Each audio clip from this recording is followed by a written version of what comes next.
Recording in progress.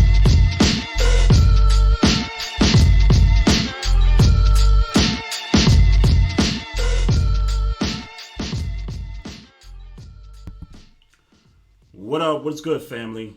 I'm your boy Trey Fraser. I got my brother Maestro Styles here with me. Yes, sir. Welcome to another episode of the Barbershop Sports Talk Podcast. Special shout out to all of our Facebook Live viewers. Continue to follow us on the Facebook page. Click the like button. Also, you can follow us on our YouTube channel and our Instagram at Barbershop Sports Talk Podcast and on Twitter at Barbershop SPOR2. Family, what's good, Maestro? What's going on? What's good, man? Coolin', man. Just another day living life, man. How you? Man, I'm good, man. I actually had the day off from work today, so had a 4-day weekend. I plan on having it off tomorrow. There you go. That's what's up. That's what's up. Hey, quickly, before we get into all this talk, man, post Super Bowl talk, really, because this is like a dead time to be talking sports right now, but just a few topics, we could get into, but I want to shout out our guests from last week. In case you guys missed it, we had Megan Embert on the platform. She's a former Washington football team employee.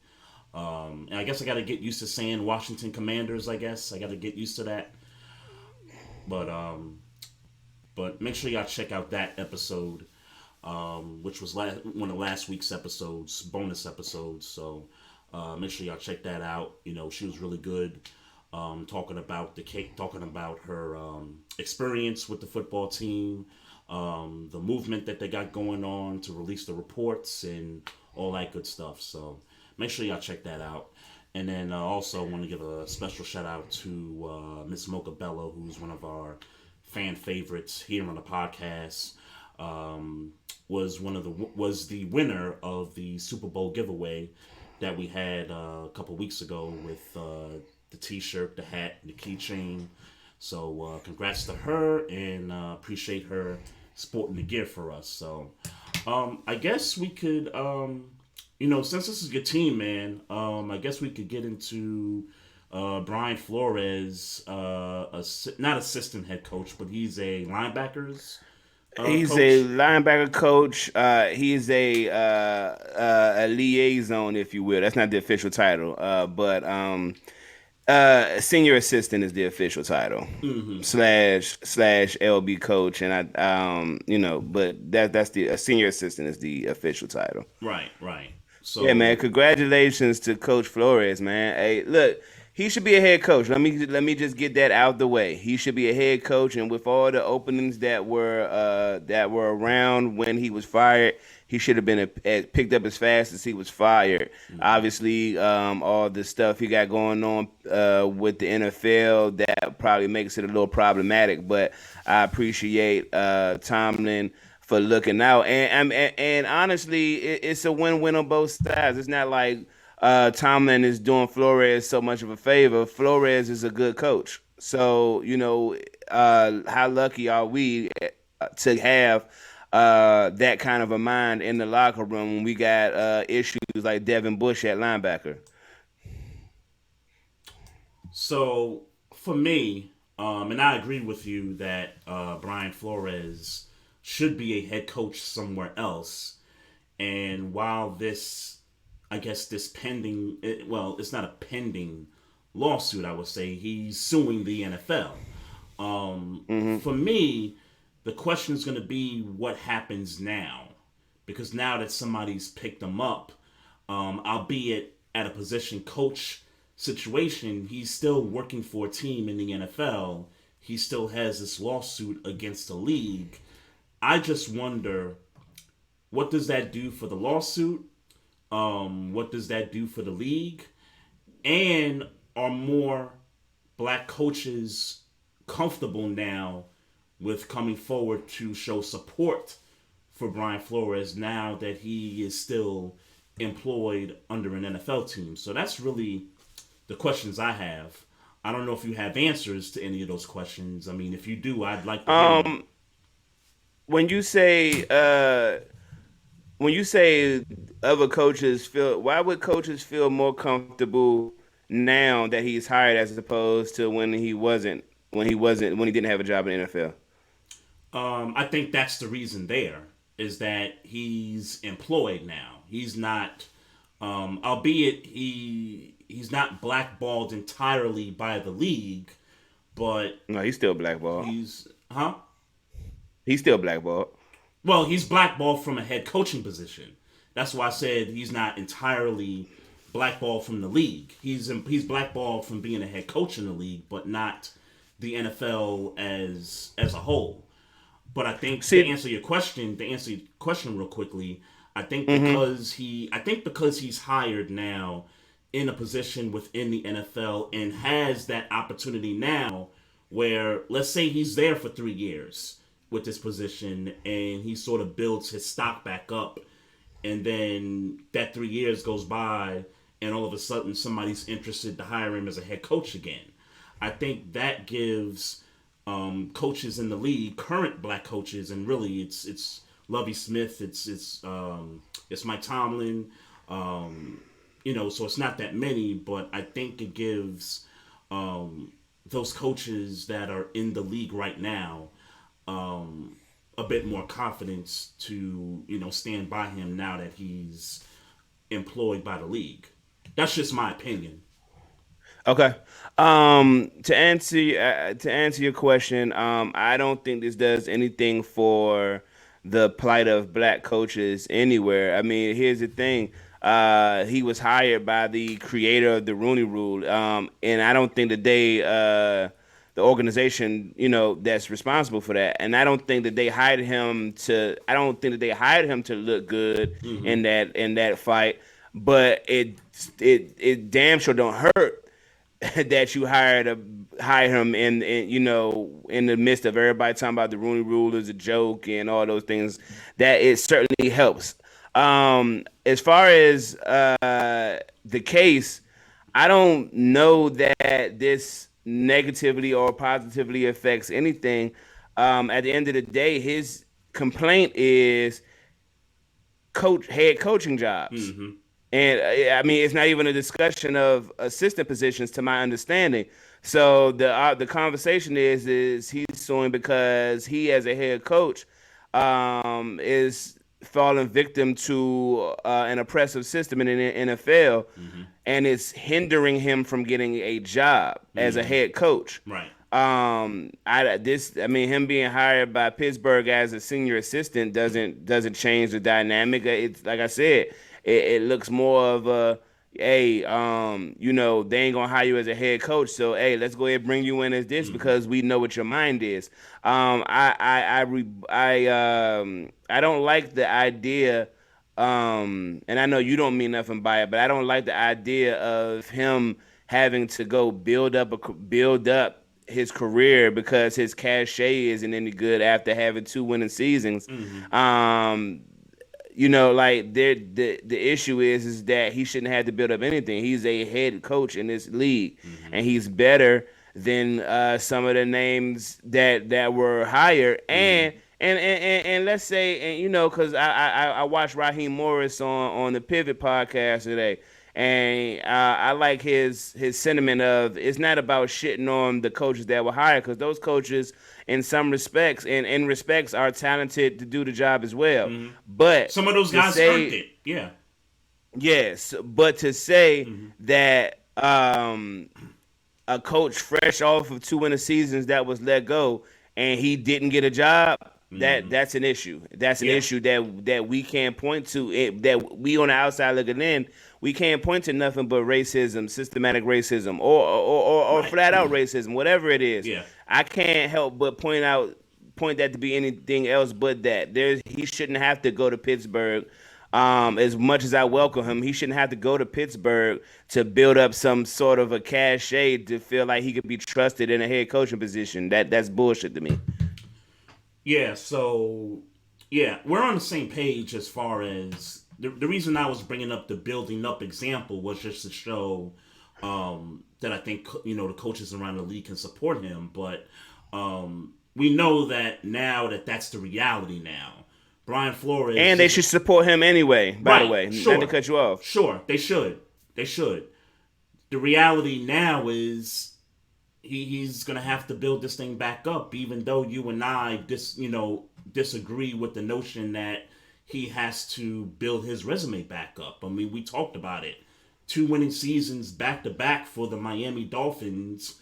That hasn't happened in 2 decades with that particular franchise. And even though none of those seasons turned into playoff participants, that's still a good couple of seasons for Miami. There was a upward trajectory with that franchise under his watch. So Right. the fact that he got the Giants interview, I think he interviewed a couple other places, and they decided to go someplace different with it. We have no reason or no other direction to point to, but hey, this is really racist here because I just put together 2 winning seasons for a team that hasn't done that in a while, and I'm still out here on the street. Like, NFL, what's up? What's the deal? So I don't think he should be a head coach. And like I said, I'm thankful that he came to Pittsburgh, and I hope that he shores up my middle linebacker issue. I hope he shores that up and gets that working a little better. I hope he gets to help grow Terrell Austin, who's our defensive coordinator right now. I hope he gets to, I hope he giving him game on how to be, the best defensive coordinator that he could be, because that's another black man at a defensive coordinator job, and obviously the next step is head coach. So maybe under Brian Flores's guidance, you're looking at maybe starting the Mike Tomlin tree that everybody seems so fixated on. So I have another question, and I posted this on Twitter when I found out about the Brian Flores hiring. So the quarterback position. What do you think about this? Because everyone knows that Deshaun Watson was tied to Miami, and Brian Flores was there when those connections were being rumored, and I know it's been rumored on Deshaun Watson's part that he wants to play for Brian Flores, and I get that in Pittsburgh now Brian Flores is a position coach. I get that part of it, so it's not like if Deshaun Watson came to Pittsburgh that he's playing directly for Brian Flores. But do you think that there's a possibility that now that Brian Flores is in the building, that maybe that Deshaun Watson trade is a possibility? Possibility, yes. Probability, no.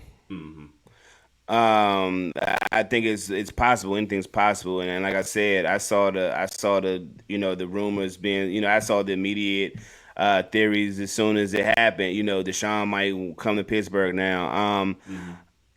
Look, man, I would love it, even though I wouldn't love it for the cap. I would love it because he automatically, we go and deal with our offensive line in the draft, and we automatically talking about a playoff contending team that can go with the likes of Mahomes, that can go with the likes of Lamar Jackson, Herbert, Burrow, whoever. Deshaun Watson can go with all of them.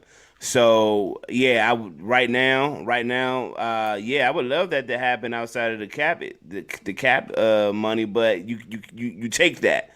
You take that for that type of talent. I was gonna say, Yeah. You take that for that type of talent. I'm more of the ilk. Though, for me, I would love to get a quarterback that's not going to cost as much, but we got a strong running game, we got a strong defense, and he can make the throws when necessary. Now, I would put more stock in that than having a Deshaun Watson who we know going to throw with the big boys, but he getting sacked all day because the offensive line ain't nothing, or we can't run the ball because the offensive line ain't nothing, or what I'm saying, that type of thing.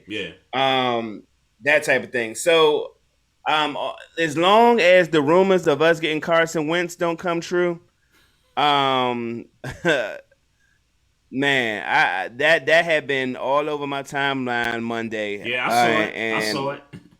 Man, I've been seeing it too. Man, I just don't want that to be true. Please don't. I don't want that to be true. I don't want Carson Wentz in Pittsburgh. I think the one part of that I believe in is that the Colts want to trade him. That I think that's like the one part of that whole thing that I believe. They want to get rid of Carson Wentz. Well, here's what's and I don't know as far as what's going on with the Colts.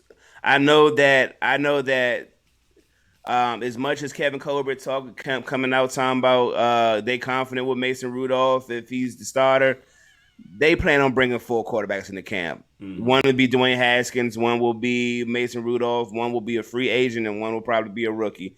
But they plan on bringing 4 quarterbacks in the camp if I know my team. So paint this picture for me. So they get a guy out the draft and a guy in free agency. Let's just say it's Jimmy Garoppolo is the guy, and really that's not a free agent signing. That's a trade because he's still in a contract with San Francisco. Okay, and let me just for sake of correction.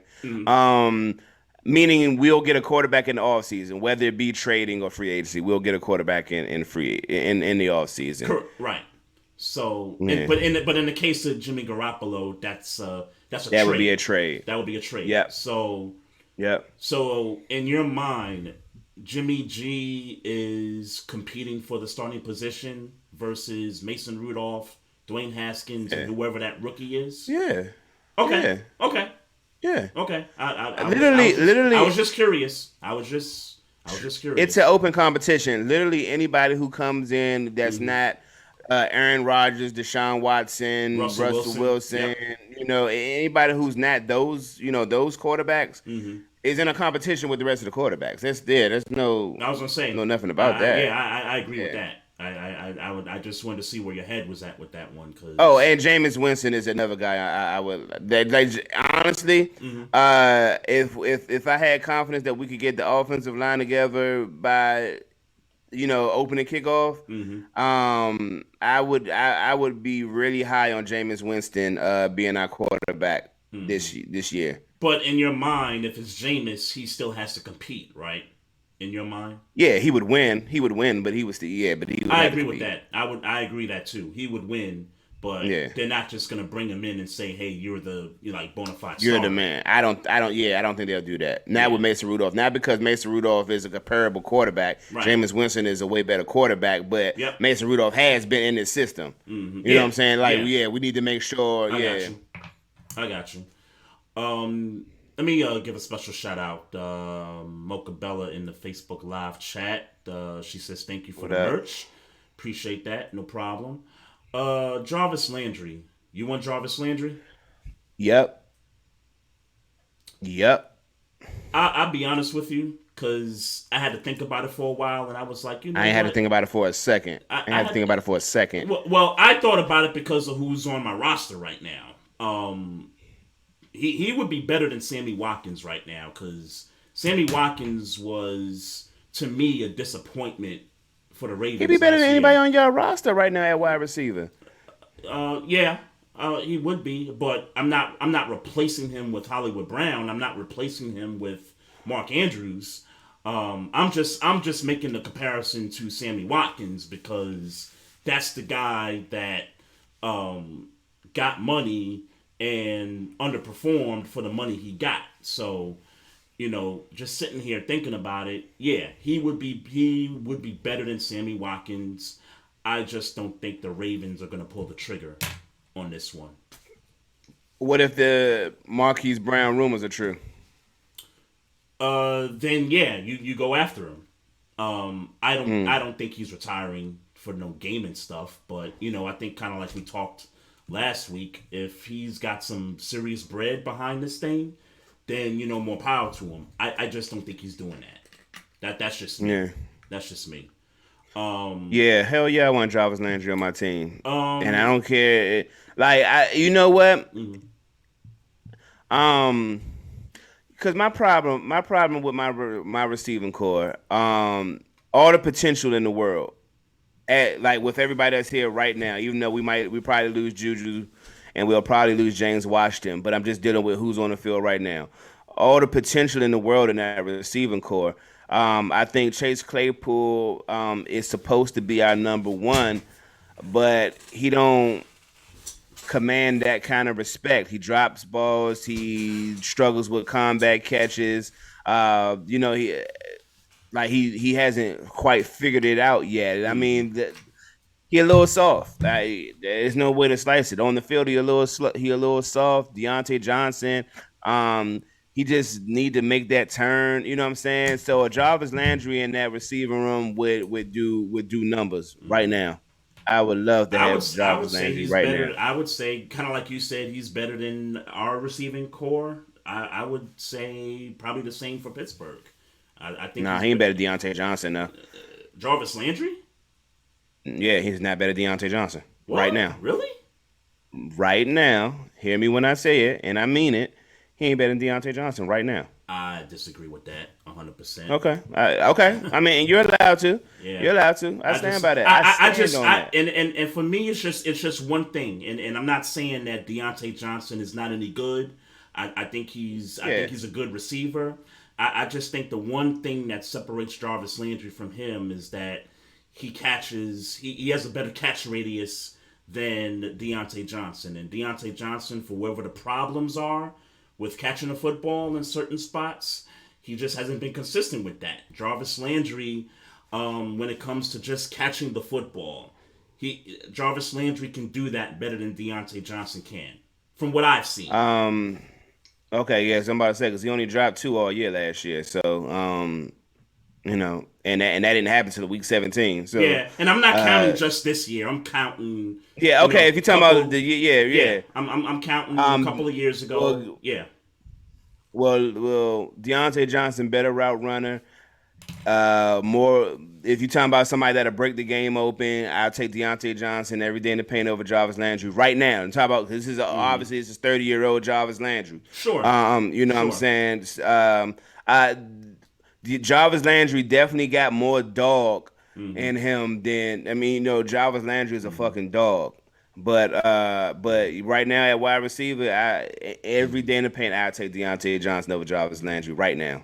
And in that wide receiver and he young. Room, and he young. Like you said, in that wide receiver room, he would do wonders for any. We need a bully. Wide receiver. We need a bully. Room.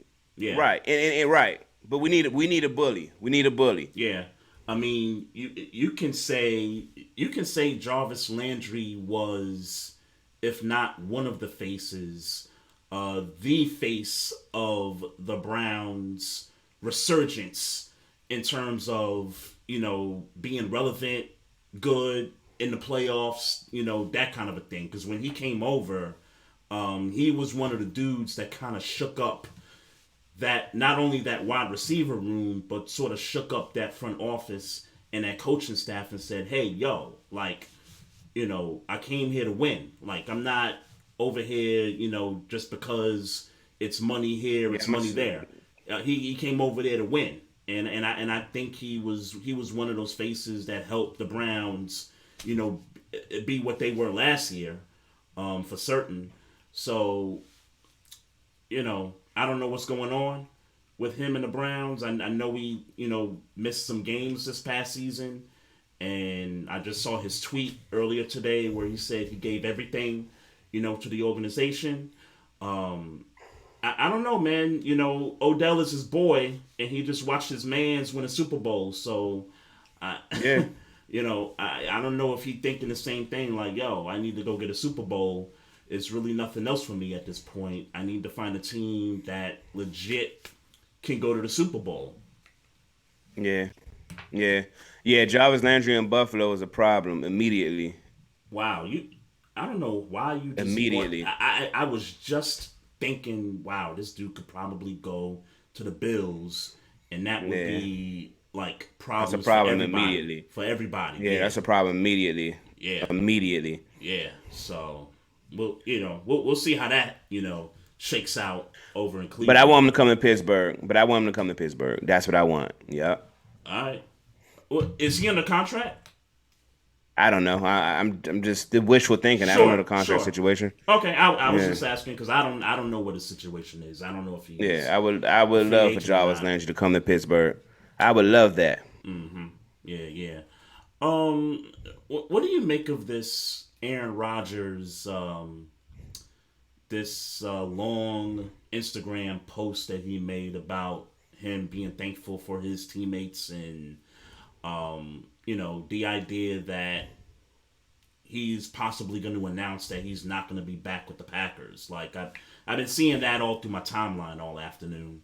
Publicity. I mean, just something to do, like something like, I mean, because at the end of the day, and then on top of that, I guess on top of that post, Mm-hmm. he's a regular on the Pat McAfee show, a weekly Yep. interview on the Pat McAfee show, and I guess they got a surge in viewership numbers because Mm-hmm. they thought that he might announce retirement on the show the other today or yesterday, whenever day it was.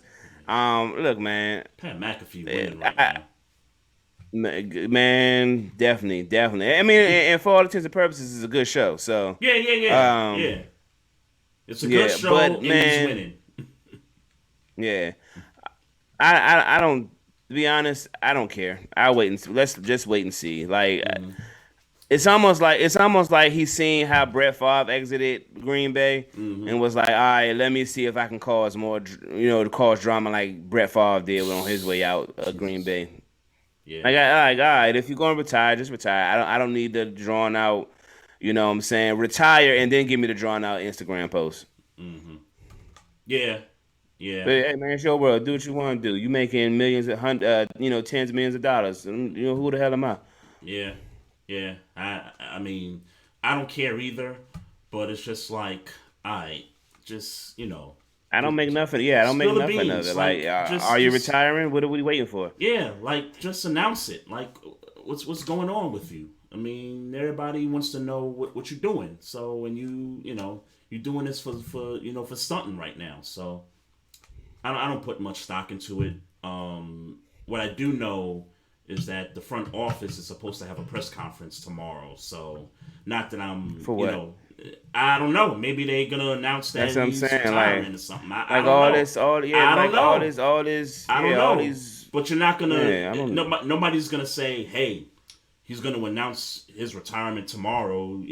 Like I think they want people to kind of anticipate what they're gonna talk about. But I'm not interested unless somebody on Twitter tells me, "Oh, this is the deal. He's retiring." Like I'm not I'm looking still forward not to it. interested in your press So, conference. Just fucking so, retire. I don't care about so, your press conference. Fucking retire. so, you know. I don't care about your press conference. Are you retire? Hmm. I'm sure if the press conference is about you retiring, I'm not tuning in to find out. I'll find out once it's over. It's going to be all over fucking social media, Yeah, that's my all point. over news outlets. Yeah, I don't care about your press That's my conference. point. I don't. I'm not looking to rush to the app to listen to them blab about Packers his press career and conference. stuff. Yeah, I'm not in for that stuff. Um, so I've noticed a couple people on Twitter been getting dragged in the last week. So did you see the story about the photographer at the Rams Super Bowl parade? Nah. So during the parade, I guess they were on this 8 foot tall stage, and it was Matt Stafford and his wife. Matt Stafford was liquored up, celebrating and all that. And one of the photographers, white lady, I forget her name, but she was on the stage, and she accidentally fell off the stage 8 foot to the floor, like broke, Oh shit. had some spinal damage and everything. Damn. Tweeted the next day, said she was all right, she was all good. Man, next thing you know, people pulling up old tweets of hers. Man, she was saying some racial shit, man. Mm. And once that got out, man, everybody just followed with just dragging her, man. I mean, to the point where she just shut her Twitter off. Yeah, I mean, this is the world. It's the world we live Woo! in, man. First and foremost, I hope you feel better, cause I don't wish that on nobody, for real, for Yeah, real. when you talk about the spinal stuff like that, that's some serious Yeah. stuff. Now, I'm nobody to speak on what somebody's karma is or ain't. I mean, is she still racist? Like I saw that when they too. dug back. I saw that I too. don't know. I'm saying it as somebody who don't know nothing about nothing. I ain't Hmm. researched nothing. Yeah. All I'm doing is reacting off of what you just told me. I don't know shit about Shawty. Like, was it some old shit? Was it some? Is you still racist? Was it? Yeah, I don't. Look, it's interesting to me that the first thing people think to do from somebody who fucking broke, hurt their spine, fell from a fucking 8 foot stage, had an Hmm. 8 foot drop. The Yeah. first thing that motherfucker started to do was search her Twitter timeline. That don't sound a little Cold. fucking perverse. That don't sound fucking No, it sick. does.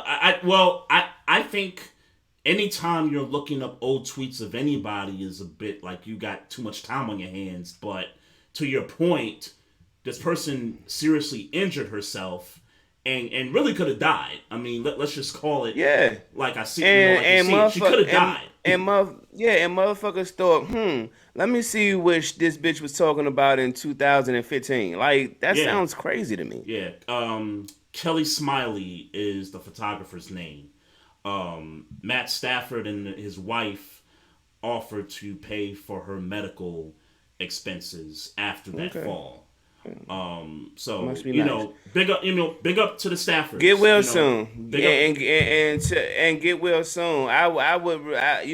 My thing is, I would have much rather they did all of this when she wasn't a story. Yeah, that's true. But nobody knew Like, you her. feel better now. You feel better now. You feeling better now. Hey, now let's talk. Now let's talk about this shit that you had going on, and whenever it was going on. Like, Yeah, it just it's sick. It's yeah. sick. It's That's it's what you thought to look up. it's crazy. Someone said, "Now I know why Matt Stafford." Because the way it looked, and I got the video, but the way it looked when she dropped, Matt Stafford looked and was like, "Oh," like, and then he just turned his head Yeah. and walked away. Because he probably didn't know how short of a drop that was. He probably thought it was just a foot, drop. Well, not even a foot, because if she just drop and you don't see If her, you, then you it's more than did, a foot. yeah, But you, yeah. he didn't know what happened, and he was all liquored up, and so I mean, his wife was more concerned, but he kind of turned his head and then kind of walked away. Man, But maybe he went folks, to go get help.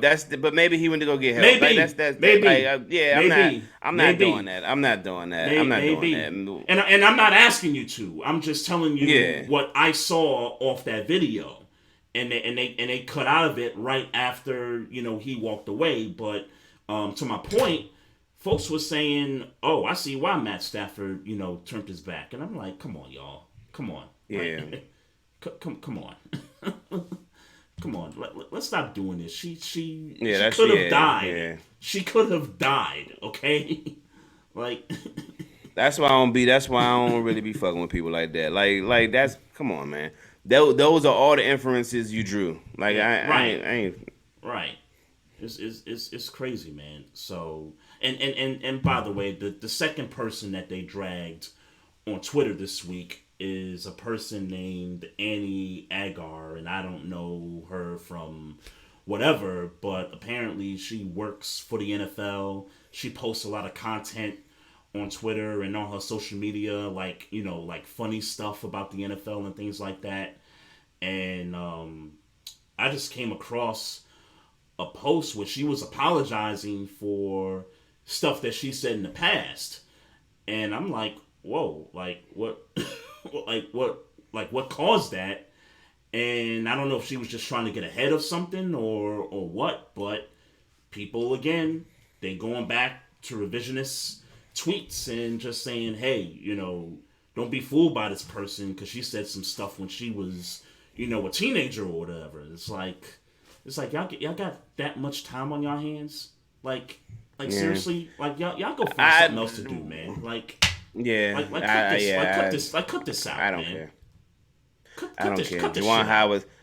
Jawan Howard smacking niggas. I don't care about this shit. I don't care about that cut, shit. cut this shit out, man. Jawan Howard smacking niggas. I don't give a fuck about that. 5-game suspension. Which 5-game suspension. Which I don't, I'm cool with it. I'm cool with it. Well, here's why I don't like it. I don't like it because it absolves the Wisconsin coaches, right? So just to kind of recap for everybody, so it's, I guess, 35 seconds left in the game. So Juwan Howard told his mans, yo, we going to play full court press defense. Wisconsin didn't like that. They had their reserves in. They had their bench guys in. He calls a timeout with 20-something seconds left just to, I guess, help his team reset or whatever. That was his explanation, which I kind of don't get. Like, I don't get the whole, timeout thing when you're clearly gonna win the basketball game. It was a dick move. Yeah, it ain't hard. It was a dick move. Just play the game out, and if they get beat by the full court press, then they can learn from it in practice. They can learn from it. You know what I'm saying? Like, you don't need a timeout to tell your guys, hey, you know, this is what happened, so learn from it. Nah. You ain't got to do that. You ain't got to call timeout. And quite frankly, Juwan Howard doesn't have to play full court press. The game is already in hand. It's decided already. Just play it out. As long as nobody, gets a fast break dunk or anything like that. If it's less than the, if it's less than the play clock left, dribble the thing out. Everybody go home, shake hands, whatever. So, Juwan Howard didn't like what he did with the timeout. The Wisconsin coach didn't like the full court press defense. And they do the handshake. The players get in line for the handshake. Wisconsin coach finally gets up to Juwan Howard. Juwan Howard is looking like this way to avoid him because he don't want to say nothing to him. And I'm okay with that, by the way. Like, if you're pissed off and you don't want nothing to say to him, I understand that. You did what you did. We're going to see you, down the line. The Wisconsin coach grabs him, by the hand and stops him and says, yo, like, I don't like what you did. And Juwan Howard is like, yo, like, don't talk to me. Like, don't talk to me. And then the crowd comes, both sides, get close. The assistant for Wisconsin comes in, and he's the one that gets slapped by Juwan Howard. And then players, and to me, it looked like players on both sides were swinging. I don't understand why none of the Wisconsin I didn't see nobody players... swinging. Oh, they were swinging. Players were swinging.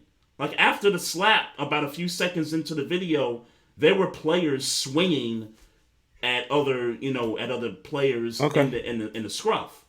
But my thing is that if you're gonna find Juwan Howard and his players, I think you got to find Wisconsin and their players also, because Wisconsin players, they were throwing some arms also.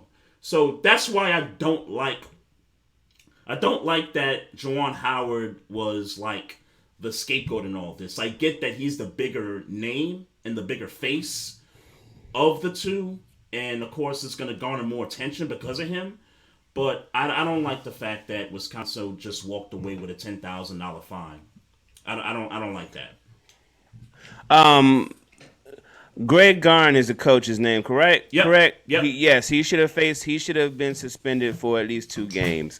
That I agree with. But when I said I'm cool with it, I meant more so I'm cool with how they punished Juwan Howard. Sure. My how I see the situation. And thank you for this context, because I had the game on mute. I wasn't watching the game. I'm surprised. So it was funny that you had the game on. I was, I'm saying, honestly, it kind of helps me focus on what I was focusing on. But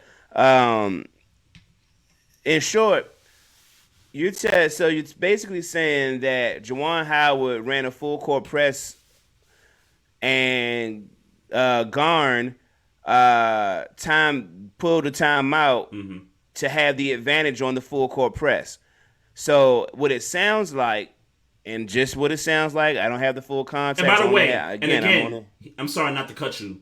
He a guard had his bench out on the court. The game was already done. It was already in hand. He had the reserves on the floor. in your opinion, if the game is already over, is it okay to do a full court press? I think it's okay to do it. I don't think it's necessary because the game is in hand, but it's okay to do it because the coach can do it, if that makes any sense. Okay. So then is it okay for the Wisconsin coach to in turn say, "Oh, I don't like this matchup. Let me call a timeout." If you still playing, why can't I still play? It's okay, yes, because the coach can do that to react to that. Yes. That part I agree with. For me though, like if I'm in their shoes, I just want the game to end. You know what I'm saying? You're up 13, 15 points and it's, under a minute left. I just want the game to be over.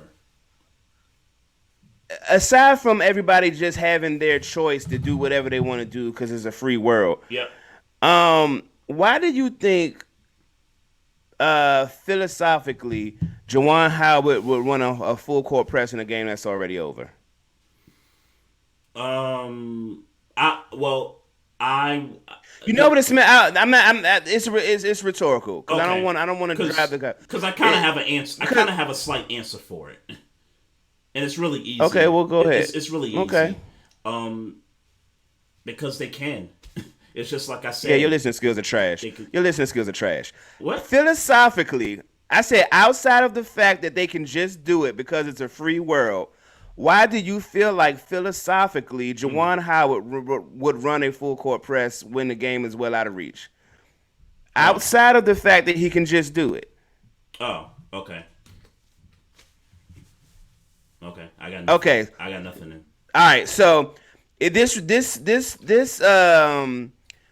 reeks of. Do you remember? I want to say it was Greg Schiano when he was coaching the Tampa Bay Buccaneers, and they played the Giants, and they would attack even though they knew the Giants was kneeling down. Mm-hmm. This to me reeks of that in philosophy. It sounds like.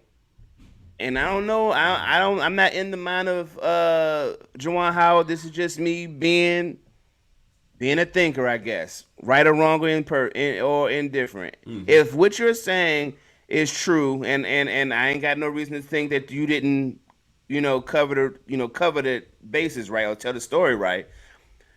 The game is over. There is literally nothing you could do. Not a full court press can get you an extra point that can get you the game.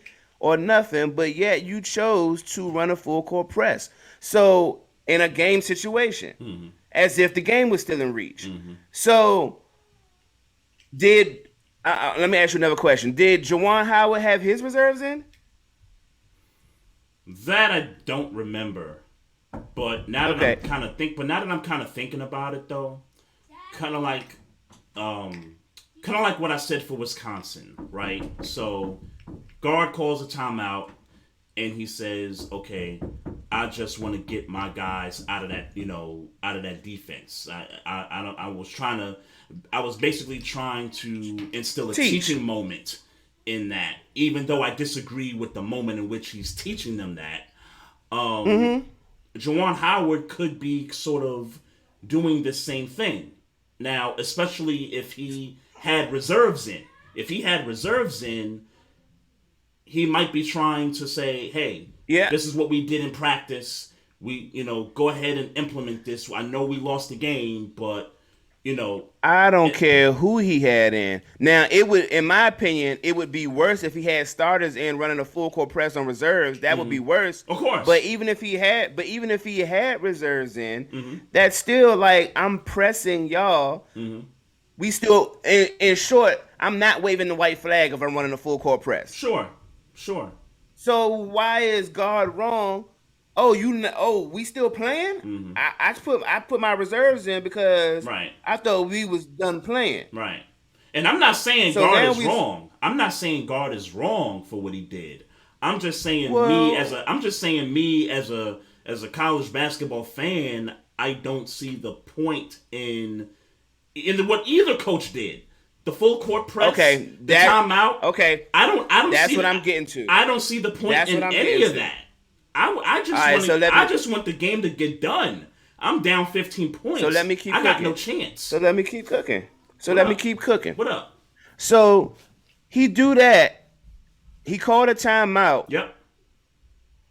What did you? So why? I don't understand why Juwan Howard is mad if all he doing is reacting to what you did. Mm-hmm. Oh, I wasn't ready for that, so let me get ready for that. Yeah, right. Okay, cool. Right. Cool. Mm-hmm. Juwan Howard mad because he called a timeout because he didn't let him do what Juwan Howard wanted to do. Mm-hmm. He approaches. Juwan Howard handles this how he should have handled it. All right, I don't like what you did, but you know what? Instead of me confronting you about it, let me go ahead and get about the way. Mm-hmm. Get about the way. Because I don't want to talk to you about it. I think that shit you did was some bullshit. Cool. Mm-hmm. Greg, this reeks of white privilege right here, Greg Gard. Instead of letting that man say, I don't want to talk to you and just letting it be, he feel like, no, but I want to tell you how I feel. Mm-hmm. I want to tell you how I feel. So fuck the fact that you don't want to talk to me because you're trying to avoid a confrontation or whatever. Mm-hmm. I'm going to grab you by your arm and make you listen to what I have to say. Mm-hmm. That's bullshit that reeks of white privilege. I don't have to fucking listen to what you got to say. Mm-hmm. I don't want to shake your hand because I'm mad. Right. I rolled out. Right. Cool. And even if you wanted to say, hey, yo, this ain't like if you just walked by him and said, hey, yo, this ain't over, then okay, cool. Nobody put hands on anybody. Don't touch me. Nobody put hands on nobody. All you had to do was just say, hey, Juwan, I ain't like what you did, whatever. So, and I'm going to just keep it moving after that. But, yeah. Right. He did that. But he did that because he think that he could just make people stop and listen when he want to fucking make people stop and listen. Yeah. And that's not how life works. And that's why Greg Gard deserves a punishment. That's why a couple of those players that were swinging deserve punishment. Well, I won't speak to the players because I ain't see no players swing. So, I saw them dudes swing, and them dudes need to get. Them dudes need to get. Then punished. You could facts. You could speak to that. But what I say is, so moving on with the story, Juwan Howard was like, Slim, I said don't touch me. Right. What's your problem? Yeah. What is your problem? What I don't get on Juwan Howard's behalf is y'all were separated. Mm-hmm. Y'all were separated. Yep. You took it upon yourself to walk back up. And I don't know, like I said, nigga was mad. You know what I'm saying? Feel like he was, the line was crossed. And there were several different pieces of audio that surfaced. So I didn't see any of the other audios. But I don't know if that assistant for Wisconsin said something to Juwan that kind of, forced him to, slap him in the face like that. Nobody forced him to slap him in the face. And let's be clear, I'm here for all that kind of smoke. Like, it's entertaining and all those things. Mm-hmm. But didn't nobody say nothing that forced a grown ass man to then walk back into the fray and slap somebody. Mm-hmm. Well, he had already walked in at that point. The assistant was already there. For what reason? But for what reason? When you are the problem, right, would you walk back into the problem? Right. Again, I feel you. Whether he said something before or after he walked back into the fray. Yeah. Juwan Howard. I'm about accountability. That's something I'm growing to grow. I'm growing into. It's about accountability. Yep. I don't give a fuck what was said. You are a leader of this Michigan team of young men, and you are expected, whether right, wrong, or indifferent, you are expected to carry yourself in a professional manner. Mm-hmm. You are. Yeah. No, That's I agree just what with it that. is. I agree with that.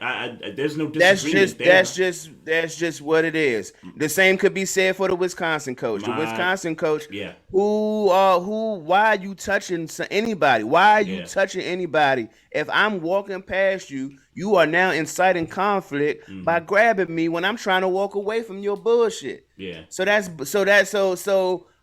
at the end of the day, both of these coaches, Garn, whatever his name is, and Juwan Howard, yeah, um, um, drop the ball when it comes to being a leader of young men yeah. and at Facts. basketball. And it's hard for me. It's hard for me to say to kids, 18 to 22, hey, y'all gonna get punished for fighting when your coaches are fighting. The motherfucker that you take instruction from is now being irresponsible. So why do I got to be responsible as a young man that's following y'all? Why I got to do it now?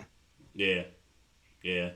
Um, Again, the Wisconsin, they suffered barely any no punishment whatsoever Yeah, except that $10,000 yeah. fine. That's for me. That's not enough. That's bullshit. That's That's not enough. bullshit. That's not enough for me. Guard.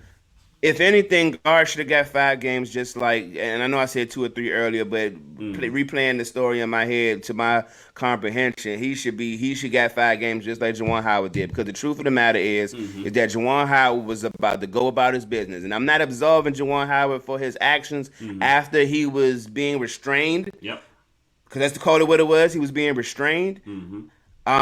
But the fact of the matter is that Juwan Howard would have just went on to the locker room and had you not grabbed him and restrained him from going to the locker room. And to the people that keep saying, "Oh, he just put his hand on his wrist, so he just put his hand Don't on fucking his touch arm." me. No, what the hell you grew up in? Like, no, you don't touch people. You don't touch me. Like, like that's rules. Because with all respect, honestly, Juwan Howard was in his right to smack the shit out of Gon right there. He was within his right. Why are you touching me? He was within his right right there. To Gon, yes, yes. Right. To smack flames out of at a guard right there. He was within his right. Now, it would have been irresponsible and all those things you speak about to, showing kids, how to act. Yep. But not really. Not really. He would have been in his right. But not really. He would have been within his right. He smacked the wrong dude. He definitely smacked the wrong dude, but I don't know what that dude said to him, and I get nobody can force you to hit somebody, but I'm curious. I'm curious what that assistant said. If he did say anything, I'm just curious what he said to get himself slapped upside the head. Not for nothing, I respect that Juwan Howard would still put hands on you if you test him, though. So, shouts out to him for that. Yeah, this is not I want to be clear about this, too. This is not a fireable offense for Juwan Howard. I do think that he should still be able to coach this team beyond this year, however their season ends. I'm just sad that he had to be the face of this, and the fact that Michigan is not having, one of those, those seasons where people think they got a legit shot at a Final Four appearance, that they might use not only the incident, but the season that they're having as an excuse to just say, okay, this isn't working. We're going to go in another direction. I would just hate that for Juwan Howard, but it wouldn't. I don't think it's going to that. It wouldn't surprise me. I don't think it's going to that. I don't think it's going to that. I hope you're right. I don't think it's going to that. But I will say this: if it does, good riddance. He'll get another job. Mm-hmm. I'm sorry, good riddance is the bad word. It's their loss. Mm-hmm. Yeah, Michigan's loss. It's Michigan's loss. It's only right he'll find another job. It's only right that he coaches that particular program with the nostalgia and the history. You know what I'm saying? Like I said, it'll be their loss. Yeah, it's kind of like Ewing with Georgetown. Like it's only right that he coaches that, alma mater. You know what I'm saying? Yeah, I agree. I gotta get a shout out to LeBron James, man. I love the fact that he is exercising his power within the league to come out and say, hey, look, whoever drafts my son, that's the team I want to play for, and it's only going to be for 1 year, and the money is not going to be an issue. I just want to play with my son. I love the fact that he announced that. I love the fact that he had the opportunity for that. I think for me, and you can, maybe you might spread a little bit more info on this than me. I have yet really to see how Bronny has played, in his high school years. I have yet to really see how good Bronny is. Do you have any idea how good he is? He'll be in the league. That's what I can tell you. Okay. He'll be in the league. Okay. He'll be in the league. And let's be clear, even if he wasn't as good as I've seen him be in highlights and things like that, Yeah. he's LeBron James's son, and he essentially just told the NBA that you will have me for a discount. Yep. Well, if you draft my son. Yep. So let's be clear. Whoever gets him at number one is getting LeBron James. Sure. Do you think That's what's happening. Do you think he's getting drafted number 1 overall whenever that time comes? I don't think you heard what I said. Huh? unless It's a LeBron question. James. No. I'm just being facetious. Oh. I'm saying if unless LeBron's production dwindles, when Bronny gets into the league, you will have him and his father, who will probably, by the time he comes to the league, still be, if not top 5 in the league, top 10 at worst, top 15, pending injury or something. Yeah.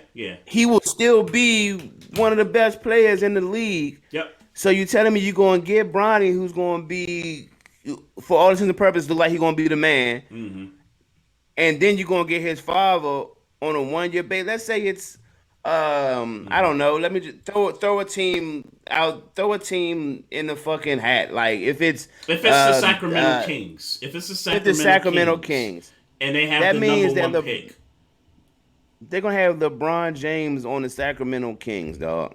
Okay. With Bronny. Okay. And they not, and without them paying the price. Now, like I said, obviously it won't be 2010 LeBron. Right. But let's be clear, this Bama is doing just as good now at 37, 38, 39, however old he is, as he was when he was in his prime winning championships. Right. So, and then let's not act like he ain't like 4 or 5 years, however, from the bubble championship. So it's not like the dude hasn't fell off yet. Let's say Bronny got 3 more years. I know it's not longer than 5 years. I know. Well, it depends because I think he's a junior right now, so he's definitely. It's not longer than 5 years.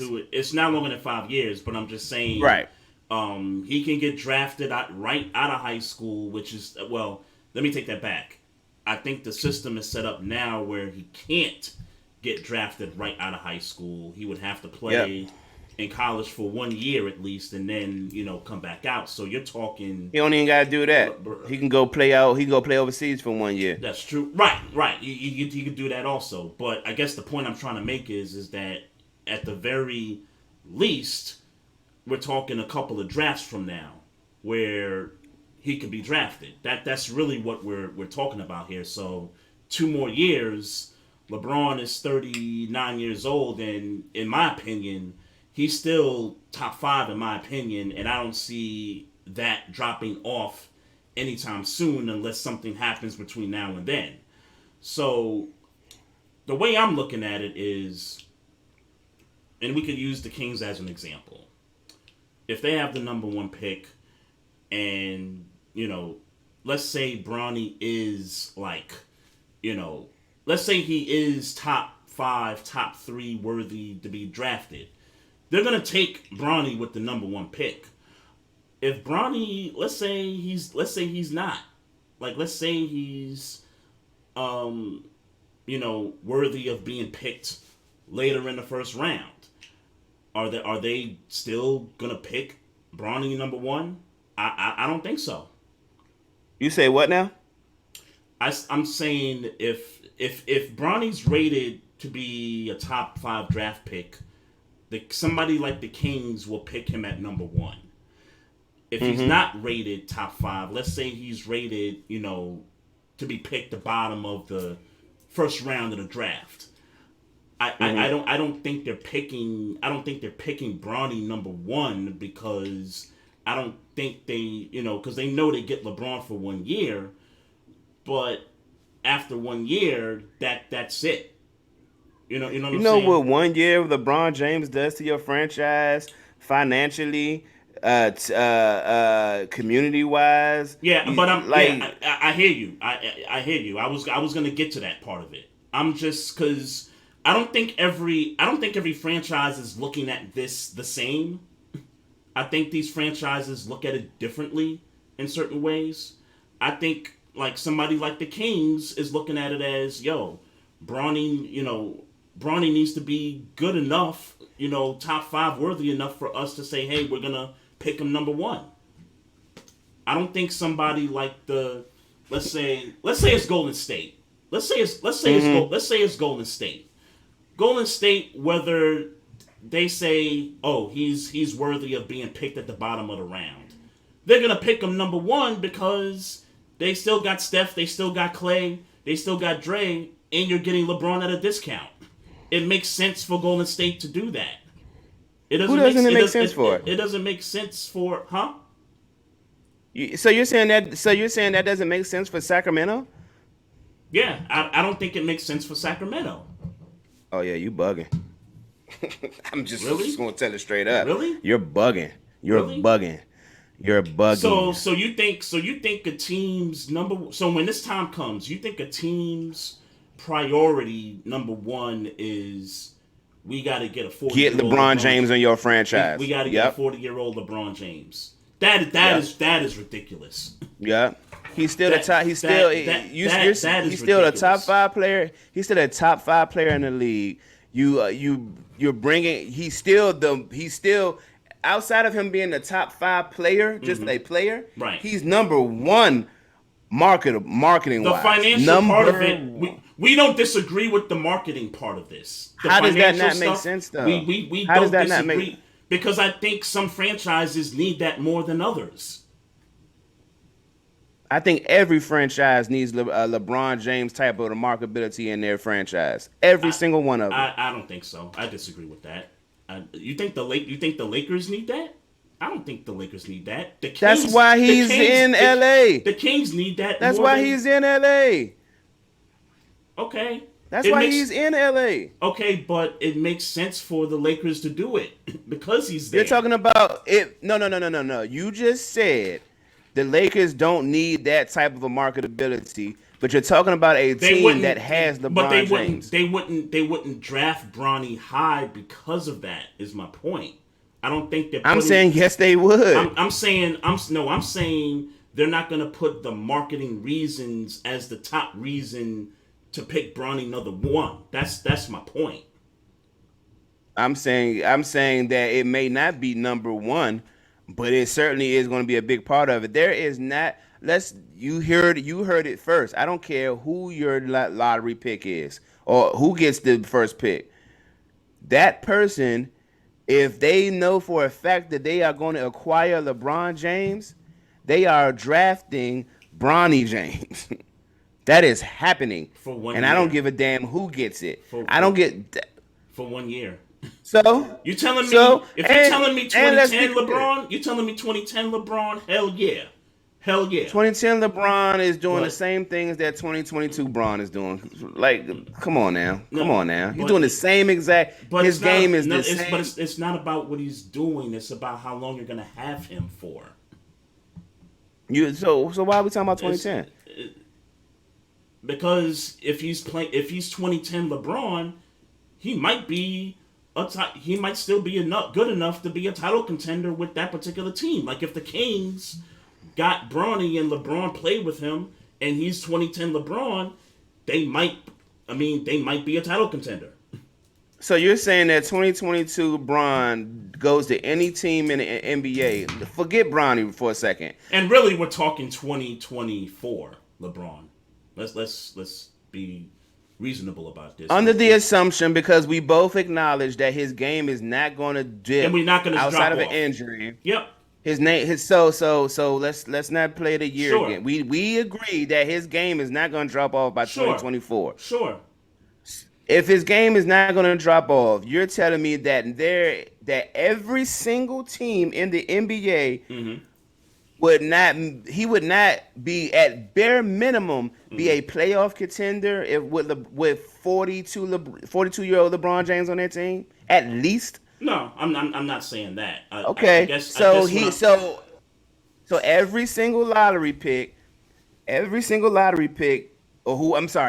whoever's number one that year, drafts Bronny, gets LeBron James, who's going to at least get them in the playoffs, and we don't know what Bronny's ceiling is going to be, because just because he wasn't drafted high doesn't mean he's not going to get the tutelage and development he needs from his father being around the organization for a year. Sure. Come on, bro. That's just common sense logic. It don't matter where he's ranked. You're getting the best player in this generation to come to your team, and he's still putting up the same numbers he always has. Yeah, I don't disagree with the numbers part. All I'm saying is that I don't think all 30 teams are going to be approaching this or having the same mindset across the board. That's just my whole point. I think my point is that regardless of what their mindset is, whoever's at number one wants LeBron James on their team. If it's for a year, if it's for a rental, they want him on his team for a year. They want him on that team for a year. For everything that he brings as a basketball player, human being, whatever, however you want to slice it, they want LeBron on their team for 1 year. Yes, everybody does. So Golden State, and I brought this example up. If Golden State somehow they have the number one pick, somehow they're drafting Bronny because they would still have Steph, they would still have Clay. And they would be, and that's a stacked team. That's a stacked team that you would say don't even need LeBron or Bronny. But right. Best believe LeBron James at a discount and the second coming. Right. Because you already know how they're going to stamp him, whether he go number 1 or 30 in the first round. Right. You know how they're going to stamp him. Right. But I think the Warriors are looking at it as, oh man, we get LeBron James at a discount. This is a plus, and we could still develop Bronny at the same time, and we still got our core here. Detroit can't do that. The Kings can't do that. The Rockets can't do that. That's exactly what I'm getting at. The Pistons are a playoff team with LeBron James and Bronny on that team. They're a playoff team. We sure? Now they're building cat. We sure about that? I'm willing to put a stamp on it.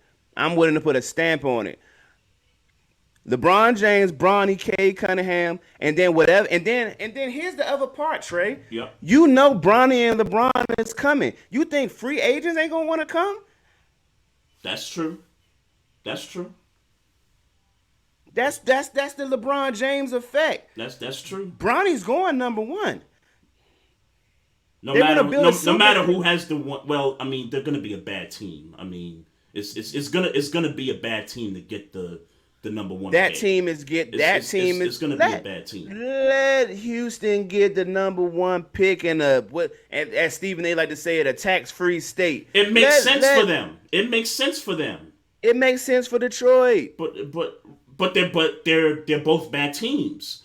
I'm just saying. It makes sense. My point is, it makes sense for everybody. That's my point. That's all my point is. And my point is, it makes sense for everybody, but it makes it sense for different reasons. I don't think everybody has put the priority of, well, we're getting LeBron, so we're gonna draft Bronny number 1, even if we don't think he's gonna be all that good. Like I don't think every team is putting that priority at the top. I think that's the point I'm trying to make. So, in your mind, is there a team with all of these things possibly in play? Meaning, LeBron James comes to your franchise with his son to groom his son. Free agents that want to come, the ticket sales that's going to increase because LeBron and his son is in town.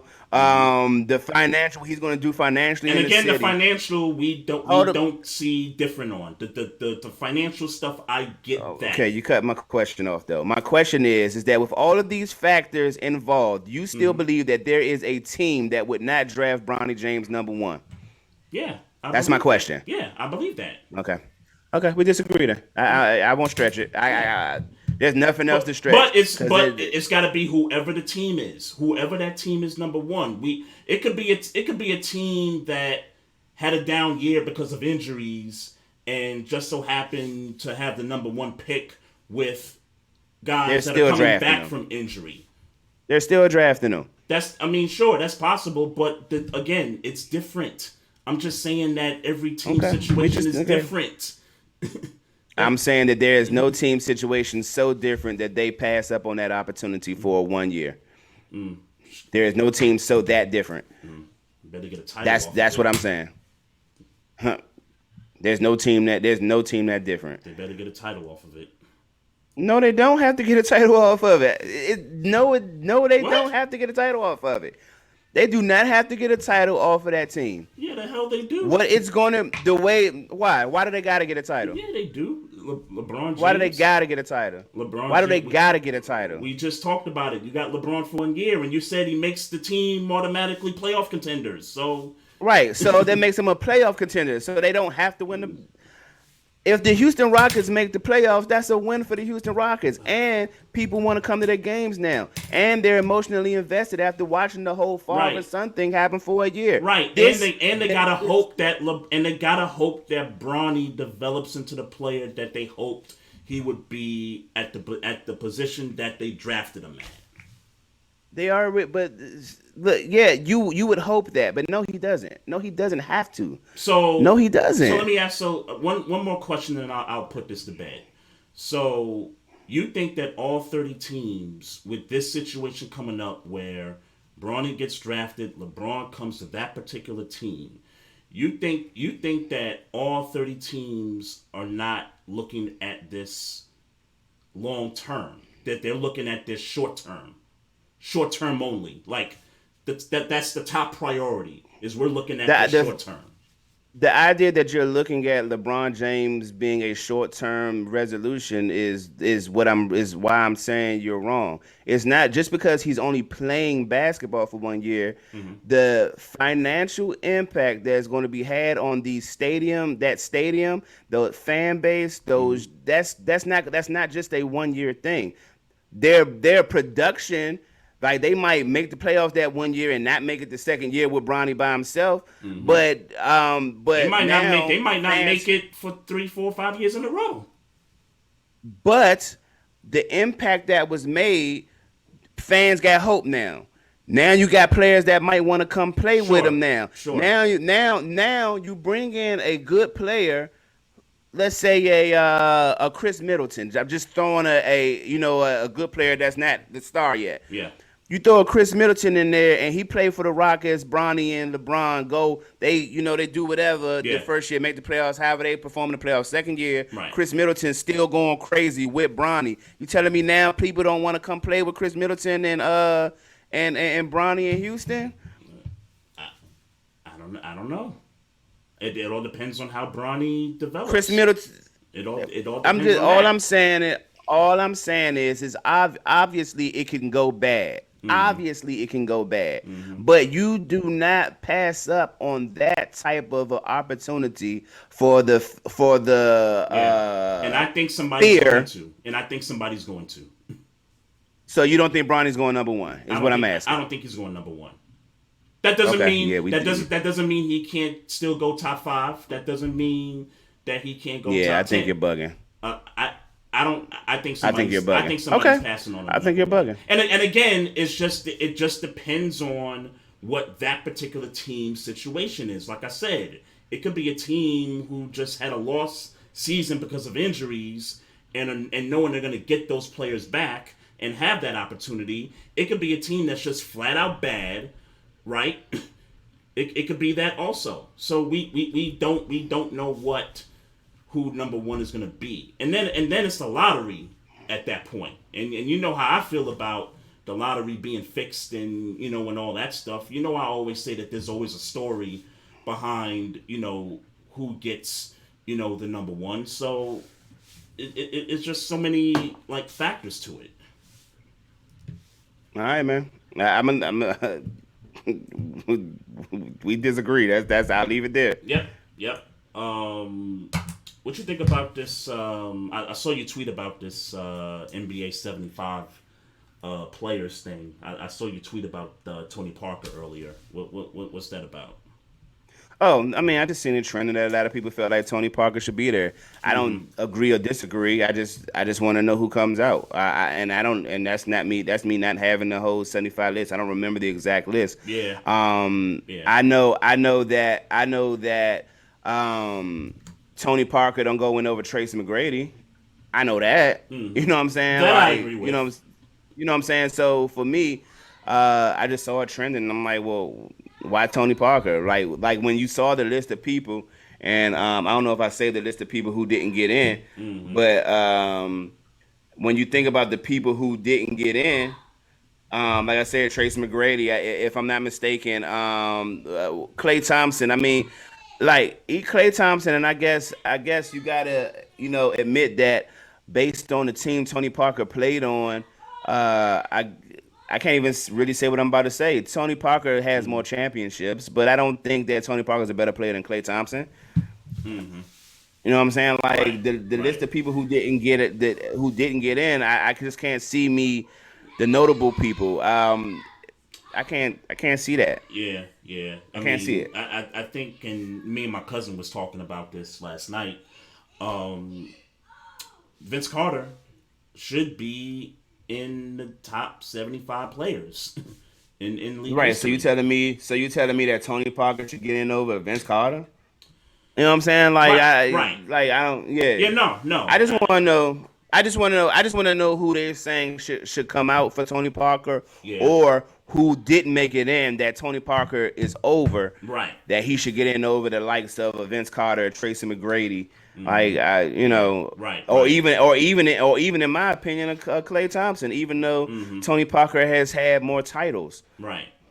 And you look at a guy like Dwight, because Dwight's not on that list also, when I've seen a lot of people making a case for him that he should have been on the NBA 75 list. My opinion about that is that I think it's, I'm not upset that he's not there, but I can certainly understand why people are, caping for him. I mean, I just gotta see the list, man. I hear you. I hear you. I mean, you have to take somebody off, and I know that there's players that were on the 50 list 25 years ago that maybe you could say, okay, maybe it's time for some of them, maybe some of the old school guys that maybe their name is not as recognizable today. Maybe a couple of those names come off. But like you said, we don't have the full list, and I'm certainly not about to. I'm sorry. Okay, I'm gonna try to read this down as fast as I can. And this is the 75. This is the 75 list. Okay. Kareem, Ray Allen, Giannis, Carmelo, Nate Archibald, Pete Arizin, Charles Barkley, Rick Barry, Elgin Baylor, David Bain. Just stop me when you hear somebody you would take out. David Bain, Larry Bird, Kobe. And I don't know much about David Bain, but if someone took him out, I'd be like, okay, you right. That's what's tough about this conversation for me, because I know who Nate Archibald is, but I don't know enough about him to say he should be in. But I know who he is. I know who he was to the Yep. to the Knicks. I get it, Recognizable but name. Yep. yeah, but somebody who was older than me might have a different opinion. But I'll keep Yep. going. Bob Cousy, David Cowens, Billy Cunningham, Steph Curry, Anthony Davis, Cowens. Dave Don't recognize Cow. Cowens. I don't know who it is. You know what I'm saying? So, Yeah. but here's the thing: because I don't know those names, Mm-hmm. I kind of gotta. I won't say submit. I'll say kind of give them the benefit of a doubt Right. because these dudes might have been like that. But I know what Klay Thompson do. I know what Vince Carter do. Yeah. Yeah. Clyde Drexler, Tim Duncan, Mm-hmm. Kevin Durant, Julius Erving, Patrick Ewing, Walt Frazier, Kevin Durant, George Gervin, Hal Greer. I don't know who that is. James Harden. Let me make this short. The Yep. names that we don't know. Yep. Hal Greer. Sam. I know who Sam Jones is. Yeah. Oh yeah. Definitely know Sam. Jerry Lucas. I know who Jerry Lucas is. Pete Maravich, Yep. obviously. Mm-hmm. George McCann. George McCann. I don't know who that is. George McCann. McCann. Mikan. Yeah. Yeah. I'm showing my youth I don't know here. who that is. I'm showing my youth here. Uh, Yeah. Go ahead. you ain't young nigga. Rob Parrish, we know who that is. Bob Pettit, we know who that is. Dolph Shays, I know him brief. I know him a little bit, but I don't know enough about Dolph Shays. Bill Sharman, I do not know who that is. Yeah. Nate Thurman, I know the name. I'm not familiar with his game. Um, those are the unnotable names. But people like Lenny Wilkins. Yeah. Um, Yeah. He stays. I mean, that's my thing. Yep. That's my thing. Willis Reed stays. Yep. Moses Malone stays. Walt Clyde Frazier stays. Yeah. Yeah. So so it's kind of tough. I just know that somewhere. I What do know you think somewhere about? Vince Carter belongs. What do you think about Anthony Davis being selected in the 75 list? That's an interesting conversation. Because That is an interesting conversation. Because we're not about to sit here and act like statistically. no, He ain't statistically, it's all good. I was just, again, me and my cousin, we were talking about this, and he's like, man, like that's ridiculous that Anthony Davis is in the NBA 75 best. And I said, well, I mean, if you're just looking at if you're only looking at because he's injured a lot, then I mean, we could point to some of these names that's in the 75 and say, hey, they had some injury issues too. Dwayne Wade had some injury issues, but Dwayne Wade got he was three available. titles to He was available. his name. Yeah, and he was available. Right. And he was available Sure. for the most part. Sure, right. Anthony, if that's what you're going off of, then I understand your point. All right, so so let's just get to the shit. Yeah. Do you take Anthony Davis off for Tracy McGrady? No, but I would take Anthony Davis off and put Vince Carter in. What about Tony Parker? Tony Parker, I would leave him off right now.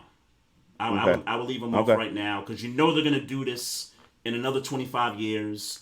He would probably. And I don't think Tony NBA Parker. 100. I'm not so sure about that, but I hear you. Okay.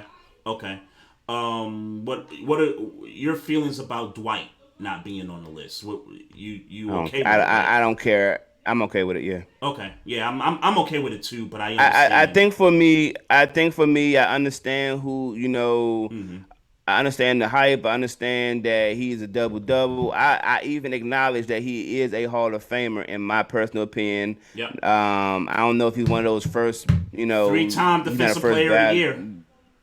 The dude was a dog on defense, and obviously all the histrionics that come with Superman and Duncan and all that. But but I'm okay with him not being the top 75 players in the world or in NBA history. Let me say. Yeah. I'm okay with that. So, a name that my cousin brought up to me yesterday. The name Adrian Dantley, familiar with you? Yeah, vaguely. Not enough for me to put him in my 75. Okay, so my cousin kind of forced me to do, not, he didn't force me, but he kind of had me intrigued by Adrian Dantley because he went about how his career in Detroit back in the day In before Detroit, yeah. Isaiah got there. Prior to that, his Utah career. Adrian Dantley averaged 30 points a game 4 years straight, from 80 Mm-hmm. to 84. Mm-hmm. So that's what he points That's to. big. That's Yeah, big. yeah, and that time, yeah, that's big to average 34 times, 4 straight years. That's big. Yeah, that's big. So his gripe is, why is this dude, not on that NBA 75 list? And I could Is just, Gary Payton on the 75 list? he I get is, that on the. Okay, all he right, I just wanted is, to be sure. he is, I just want to be and sure. and just to kind of continue the Adrian Dantley conversation and kind of close it, after those 4 straight years of 30 plus points a game, he averaged 27 the next year, 30. I mean, it was 29.8, but it's basically 30. The year after Yeah. that, and then after that, 21 points a game, and then after that, 20 points a game. So he went 4 more years averaging 20 plus after that. So Yeah. I kind of see his point in that you do that in that era back then. Yeah, you got to be, you got to at least be talked about. And I haven't heard anybody talk about him but my cousin. Um, I would love to know what people think the flaw in his game is. What he didn't do. It's a reason. It's a reason you produce like that. There's a reason why they're not talking about you. I'll say that. Yeah. I mean, That's there's definitely a that's reason. a lot of production. Doesn't- That's high production for nobody to be talking about you. I'll say that. High production in the early 80s. For nobody to be talking about you like that and produce that way. Because I would assume he led the league in those years, those 30-point years. I would assume he led the league in scoring, right? He led. I mean, that's my assumption. He led the league in 81, in 80, 81, and then he led the league 83, 84. So out of those 4 years, he led the league 3 out of 4 years. He led the league 2 out of those 4 years. It was Okay. it was the 80, 81 season, and then it was the 83, 84 season. So two scoring titles. I would love to know who beat him those other 2 years, but I was gonna So say, two I was gonna scoring say titles. Jordan wasn't in the league yet, so yeah. I mean, Magic, Larry, Chamberlain. I guess Yeah, that Dr. it's J, people that. Dr. J was still, Sure. So But all that to say is that is that's high point production for people to not be talking about you, and, Right. and I know, like I said, I know the name, but I don't know the Right. story. And I want to at all. emphasize, and I mean, you're saying it's high point production. I want to emphasize, in addition to that, he did this in the early 80s when niggas was playing defense and niggas wasn't scoring like that. Yeah. That, it's kind of like what Marino did when he came into the league. He had a 5,000-yard throwing season in the league that niggas was running the ball. Like, that's what Adrian Dantley did in the NBA back then. 100%. Again, I don't know enough about him to agree or disagree. What I will say is that people who do that normally get regarded higher than Adrian Dantley has seemingly been regarded. Yeah. And I think there's a reasons for that. I don't know why. Right. I just think there is. And if we ever somehow find out, it doesn't necessarily mean that we're either going to agree or disagree with it. We just trying to figure out I'm cool why. with him being. I'm cool with him being off. So I'm cool with him being off. I'm okay now, with it. I am cool with him being off for now, but I am intrigued about why this dude don't get talked about all that much. I'm not. I'll be honest with you. I'm not. But So- but if you do find out, let me know. I'll watch it. If You it's just a don't YouTube give video. a damn. That's I respect that. I'm just saying. I'm just saying. I don't. Again. I respect that. If you like, it's got to be a reason. It's like, dude, was his defense trash? I'm not saying it is. I'm saying. What did he not perform in the playoffs? Like, you know what I'm saying? James Harden makes the list, but I was just gonna bring up James Harden when you said does he not play makes defense? the list. Yeah. He makes the list, but we know what his issue is. Yeah. You know what I'm saying? We know what his issue is. I don't know that Adrian Dantley revolutionized the game like James Harden did. Because if he did, we'd be talking about him, right? You know what I'm saying? So for me, it's that kind of stuff. Yeah, had a nickname called the Teacher back then. I don't know what that's in reference to. I won't. Career averages 24.3 points for his career. Great. Three assists. He clearly he wasn't a guy that made others around him better. 955 games. That I don't know what that means to anybody, but he's been in the league 19 years. Yeah, I'm not interested. He's been in the league 19 years. So God bless him. Because I don't want to sound like I'm shitting on Adrian Dantley because I'm not. I don't. You know what I'm saying? I'm just saying. Nah. You're saying there is a reason why he's not talked about. That's all you're saying. Yeah. What about this top 15 coach list? Because I texted this to you the other day, and I was just curious, just kind of reading the names here. I got the list right here. This will be a quicker list than 75. Red Auerbach, Larry Brown, Chuck Daly, Red Holtzman, Phil Jackson, Casey Jones, Steve Kerr, Don Nelson, Greg Popovich, Jack Ramsey, Pat Riley, Doc Rivers, Jerry Sloan, Eric Spoelstra, Lenny Wilkins. Any issues? I don't agree. Eric Spoelstra. Eric Spoelstra? Okay. Yeah. Okay. That's it. I mean, I honestly, if you ask me to think about who I would replace him with, I got a name that I got a name that I think should be on that list. So okay. Well, I was waiting because I thought you were about to say something. That's why I paused. But I was just gonna ask you, do you feel the same way about Steve Kerr that you do about Eric Spoelstra? Okay. No. Okay. Eric Spoelstra got one, right? Eric Spoelstra has two. Two? Yes. Okay, so two, right? Okay. The reason why I say no to Eric Spoelstra is because the narrative, and if the narrative is wrong, then I'll take back what I said. And that's not me saying he's a bad coach. Yeah. The narrative is that Pat Riley run that team, and Pat Riley is the was kind of the springboard, if you will, as to why Eric Spoelstra was allowed to be successful. And that's not to take away so much from what he's done. It's just to say that he was on let's say stabler ground. Okay. In Steve Kerr's argument, Steve Kerr, these guys were drafted.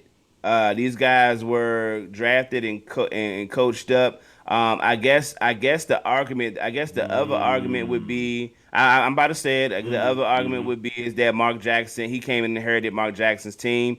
I'll say this. I can only deal with what I see. Mark Jackson had all of these guys, the same guys, for all intents and purposes, and didn't do it. And then was quit. I don't remember. Granted, it was only 2 years. Granted, it was only 2 years. Yep. I'm saying the third or fourth year, Steve Kerr did do it with that team. I'm not. That's not me blaming Mark. His first year. Yeah. So that's not me. I'm saying that he had youngins on his squad. He didn't have guys that were proven. Steph Curry wasn't proven. Clay wasn't proven. These were young dudes. That team came out of nowhere. They came out of nowhere. Right. Yep. Right. And for all intents and purposes, he's in a lower. I wouldn't call Golden State a dynasty, but they're in whatever that tier is under a dynasty. Yep. He's right there. He's running that right now. Eric Spoelstra does not have that. So you say Steve, so you say that that's not a dynasty in Golden State? Did I hear that properly? Yeah, I don't know if I would call it a dynasty. Yeah, I don't know if I would call it a dynasty. Uh, it's it's hard for me to not call it a dynasty when they went there 5 times and got 3 out of the 5. Three. And 3 in what? Yeah, What was that? Three yeah, in 4 years? 3 and 4 years? Yeah. yeah, something like that. Yeah, Yeah. yeah, It, yeah. it, You kind of, yeah, it, it, yeah, it yeah. it's I agree. I take it back. I yeah. take it back. I take it back. Yeah. I take it back. It's just Yeah. So and for the okay, record, but even still, uh-huh. that goes to my point. That means he came in and Mhm. inherited a team of young players, Mhm. unproven, while we believed they had all the potential, Yep. and turned them into a dynasty. Mhm. Yeah, and for the record, I'm okay with Steve Kerr being on this list. I'm okay. Hmm. I'm okay with this. I think we've had these conversations before where we talked about, for example, with Doc Rivers, he had Ray, he had Paul Pierce, he had KG along with Rondo and Perk, and like the bench was one of the best in the league at the time when they won a championship. We say this, and really we say this about Phil Jackson. These coaches had a squad, and their job was basically to not mess it up. I think we've said that, on a number of occasions, particularly with those two coaches. Steve Kerr, and you brought up a good point that the team kind of came out of nowhere. Steve Kerr, those players under him still ascended. So while he took over from Mark Jackson's players, that wasn't their peak. They still were able to Yeah, yeah, traject while he was yeah, there. yeah. So he didn't mess it up. Steve Kerr didn't mess that situation up. I mean, they added Kevin Right. Durant. For God's sake. I mean, you do that. Nobody's stopping you. So, the Eric Spoelstra thing, because it's interesting you bring up the narrative part about that. Um, I'm fine with him being there, and the reason for that is because not just the titles he won with LeBron and Wade and Bosh, not just those two, but I've seen him coach after having that particular team, and it's clear he's one of the best coaches in the league today. Like to this day, he's top 5 in my book. Okay. I think he's proven without those stars that he had win titles with that he can still coach other teams. And I mean, and if you want to mention the bubble finals, he got him to the finals, and you can say what you want about the situation, but he got He got the him to the team there. finals. Yeah, he got him there. So I'm okay with Spoelstra being there on that list. But I mentioned earlier there was a name that I thought was missing off of this, and it's kind of hard to look at the list now and say, damn, who do you take off?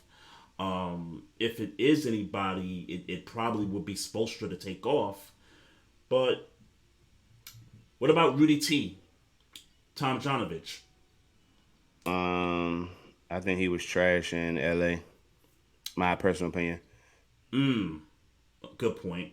Good point. I didn't even think about Uh, that. the first name that came up was Rick. The first name that came up in snub conversations was Rick Carlisle. Mm, what you think about that? Um, You think it's a legit snub? Maybe. Well, no. If Eric, he got a championship in Dallas, right? Yep. Mm-hmm. So he's a champion. Yep. Dirk Nowitzki years, uh, Indianapolis, the Pacers, Yep. if I'm not mistaken. Yep. Mm-hmm. Good team. By the way, good teams in Mm-hmm. Indiana and good teams in Dallas. Mm-hmm. Look, man, I'm more inclined to put a Rick Carlisle than Eric Spoelstra. I'm more of a I'm more of that. Okay. But here's another name, George Karl. I was just thinking George Karl. I was just gonna bring him up. Um, I would had some take George Karl over Eric Spoelstra in a had second. some good teams in Denver. Had some good teams. Did he coach the Bucks for a stretch there when Ray Yep, was there? When and Ray Allen was there? now he don't have but Okay. he doesn't have a chip. Right. But he had the squad in Seattle that Yes. Went to the in finals. '96. Yep. Yep. Yeah. Yep. Yeah. That to me is more of a legit snub. When you got Jerry Sloan, was Jerry Sloan on this list? I thought I read. Yeah, Jerry he's on Sloan's there. name. Yeah, Yeah, Jerry Sloan's on the right, list. right. Another snub is Rick Adelman. Mm, What people are saying to be a snub. I know. I'm just trying to think. Yeah. Was he in the finals? No, he never made a finals. He never took the team to the finals. Okay. No. I guess for him, it's just the longevity of coaching. Then.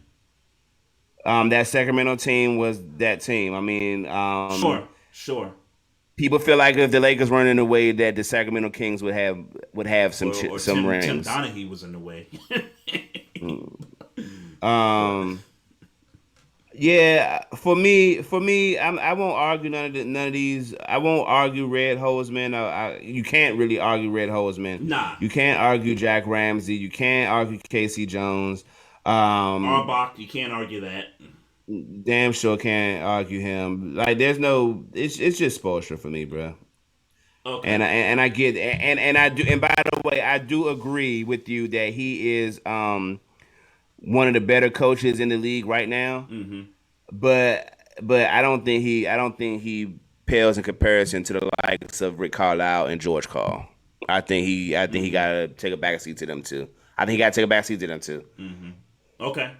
I can't disagree. I can't fully disagree with that. Except he's got the titles to And George Karl don't. And George Karl Sure. doesn't. Sure. I think this can go both sides. I think you can make a case for either guy when it comes to the resume. But the Rudy T thing, and you brought up something about him not being good with the Lakers, because I forgot all about that. But my initial gripe was going to be, coaching that Rockets team in '94 and '95. And then the second year, He was the man. Yeah, and the second year that they won it, they had to go on a road to do it. When no other team in history did that, I think that kind of, I mean, I get you have to have the players, but he was the coach for that team, and there was a six seed. They had to go on the road every series. They had to go on the road to win a chip. I mean, like like that. That's some. I mean, but what does that mean? They get home games. I mean, You said what? What does that really mean? They get home games. They're the only championship team to do that, though. I mean, but you're saying that like they didn't play at home at all. To not have home court advantage in every series leading to the championship and then winning the championship. They're the only team to do that. Stock. I mean, sure, great for statistic and history, you have to put but stock that to don't. That. You have to put stock to that. That don't. I mean, you can't. You don't have to. That don't. Otherwise, other teams would have been doing it. Otherwise, other teams would have been doing it. Just the other. Like if it happened, maybe just the other teams is better. If it happened 3-4 other times, I'd be like, okay. My argument is that in a 7-game series, wind blowing like shit outside. And then the teams they beat, by the way, too. And then the teams that they beat to get there and to get. My argument, and I don't remember how every series went, but my argument is that in a 7-game series, you got to win one road game. You got to win one road game in order to advance. Sure. So otherwise, you're winning. Playing 3 home games and got to win one road game. So I'm not poo-pooing But it's not like the NFL when they never saw the crib all throughout the playoffs and then they won it. They did get some home cooking. So I mean that don't hold the same weight with me. Oh, because it's not the NFL, it doesn't hold the same weight. It's not the NFL because they do get home cooking. It don't hold the same weight with me. The Okay, Rockets did get home cooking. They just didn't get home cooking first in every series. But right. after 2 games, they did go home. Or after three, however, I think the format was 2-3-2 back then. Yeah. They did get home cooking. No, no, no. I hear you. They played games at home in these series. I get that part of it. I guess my point is that if you're the only team to do, if you're the only championship team to do that in the history of the league, and no one else has done that, that's legendary shit right there. I don't think that's his. I hear you, and I'm not saying it to Because shit other on teams your would have been feeling. doing it. Other teams would have been doing That's it. not necessarily true. I'm just saying that's not necessarily true. How's that not necessarily true? In You're 75 years in saying, this league, only one championship team, the only one to win a championship without having home court advantage in every series they play. That's a but big see, that's deal. what I'm saying. You That's keep a, you that's a keep big putting a deal. big you keep putting this emphasis on home court advantage as if they don't never get to play at home. No, no, but that's not why I'm saying that. I'm saying that because no other Tell me team the has done importance of that. home court advantage. Tell me Hmm? the importance of home court. Tell me the importance Uh of huh. home court advantage. It's very important, especially if you get to what it was back then in Game Five. When the first round was just 5 game series. Game Five was important. If it's a 7 game series, Game Seven was important because if the team that had home court in the series went to a Game Seven, that team hosted that game, and more times than not, the home team has won Game Seven. It's very I'm not important. saying It's I'm very not important. saying that. No, bringing it back full circle to the conversation Yeah. about why I don't feel like Rudy Tomjanovich belongs in this conversation. Well, I know If why. You mentioned the Lakers. You mentioned him with the No, no, no, no, no. Lakers. And I'm talking about in the Rocket conversation. I'm okay, on task with what you're saying. okay. In the Rocket conversation, um, to me, Mm-hmm. and this is my opinion, I heard yours. Yep. I don't think that I don't think that home court advantage or being this winning the championship as a sixth seed Mm-hmm. is as deep as you're making it. And I say that, and the reason why I'm saying it, I'm not saying it's not good shit. I'm not saying that they didn't do it and they shouldn't be lauded for it. That's some I'm legendary shit. saying that Mm-hmm. what how I look at uh, home court advantage is Mm-hmm. in most instances or in a practical instance, if you win a road game, Yeah. if it's game one, or better yet, if it's game five, Mm-hmm. the pressure automatically goes back to the home team, and that home court advantage don't feel this. It's not the same. It don't hold the same weight. If you win a game five on the road, Mm-hmm. you in most series you took momentum of the series. We don't even want to go to a game. I'm not even concerned about a game seven. I'm just talking about in through the course of a series, you win Mm-hmm. a road game five. Mm-hmm. That in most instances Mm-hmm. changes the trajectory of how that home court advantage works for you. And my response to that is they did that for 4 straight series. Okay. To do it in one series, okay, cool. To do it in 2 series in a row, okay, cool also. They did it in 4 straight series. I hear And you. and then I, my I hear you. and then my other response would also be, why hasn't any other low seed in I the don't have an league answer for that. ever done that? And to my point, that Well, that's well, that's hold. that's Well, let me legendary. let me Go let ahead. me try to answer. But let me try to answer that though. But Go let me ahead. try to answer that question. Why has nobody else done it? Mm-hmm. Um, why? And I get that you don't know the answer. We don't remember what happened in 95 and 96. Mm-hmm. Why were they a 6th seed, though? They were Was it because... They were a 6th seed because they were struggling throughout the regular season before they got Drexler. The reason why I asked that... Uh-huh. Right. That's what I was going to say. I was going to continue to answer also because I think there's more answers to that than just they got Drexler mid-season in the trade, and then things started to click. But David Robinson was league MVP that year. That Spurs team was loaded.